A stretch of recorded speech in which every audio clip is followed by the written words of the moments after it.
அஸ்ஸலாமு அலைக்கும். ஒரு அருமையான டேஸ்ட்டோட சப்பாத்திக்கு மீல் மேக்கர் உருளைக்கிழங்கு வச்சு குருமா ரெடி பண்ணிக்கலாம். வீடியோவை ஸ்கிப் பண்ணாமல் பாருங்கள். வீட்டில் பார்த்தீங்கன்னா எல்லாருக்குமே ஒரு 5 டேஸாகவே சரியான ஃபீவர். அதனாலே நமக்கு கண்டினியூவாக வீடியோ கொடுக்க முடியல. அல்ஹம்துலில்லாஹ் இப்போ இனிமேல் நம்ம சேனலில் ரெகுலராக வீடியோ வரும். இனி பார்த்தீங்கன்னா லாங் வீடியோ வரும், ஷார்ட் வீடியோ வரும். என்னோடய வீடியோ பிடிச்சிருக்கோங்க, லாங் வீடியோ பாருங்கள், ஷார்ட் வீடியோவும் பாருங்கள், மிஸ் பண்ணாமல் இனி பாருங்கள்.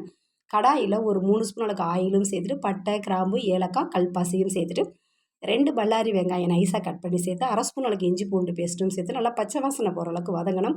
காரத்துக்குன்னு பார்த்தீங்கன்னா ஒரு 4 பச்சை மிளகாய் கட் பண்ணி சேர்த்துருக்கேன். மிளகாய் தூள் சேர்க்க போகிறது கிடையாது. இதிலேயே 2 தக்காளியை அரைச்சி சேர்த்து தக்காளியோட பச்சை வாசனை போகிற அளவுக்கு நல்லா கொதிக்கணும். கொதித்ததுக்கப்புறம் காரத்துக்கு 1 ஸ்பூன் அளவுக்கு மிளகுத்தூள், அரை ஸ்பூன் அளவுக்கு ஜீரகத்தூள், தேவைக்கேற்ற உப்பும் சேர்த்துக்கலாம். நம்ம எந்த அளவுக்கு இந்த குருமா ரெடி பண்ணுறோமோ அந்த அளவுக்கு மசாலா பொருளெல்லாம் சேர்த்துக்கலாம்.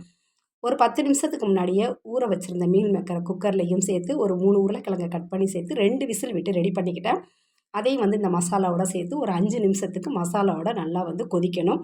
கொதித்ததுக்கப்புறம் இதுக்கு நம்ம தண்ணியே சேர்க்காம தான் நம்ம இதை வேக வச்சு எடுத்துக்கலாம். இது கொதிச்சுக்கிட்டு இருக்கும்போதே பார்த்தீங்கன்னா முந்திரி, தேங்காய், கசகசா அரைச்சி ரெடி பண்ணி வச்சுருக்கேன்.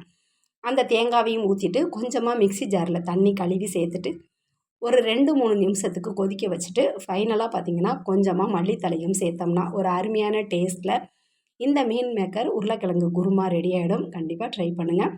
டேஸ்ட் பார்த்திங்கன்னா ரொம்ப நல்லாயிருக்கும். மீல் மேக்கரை எதுக்கு நான் வேக வச்சு எடுத்துக்கிட்டேன்னா, இது நம்ம சும்மா போடும்போது பார்த்திங்கன்னா பபுள்ஸ் மாதிரி முழுசு முழுசாக இருக்கும்.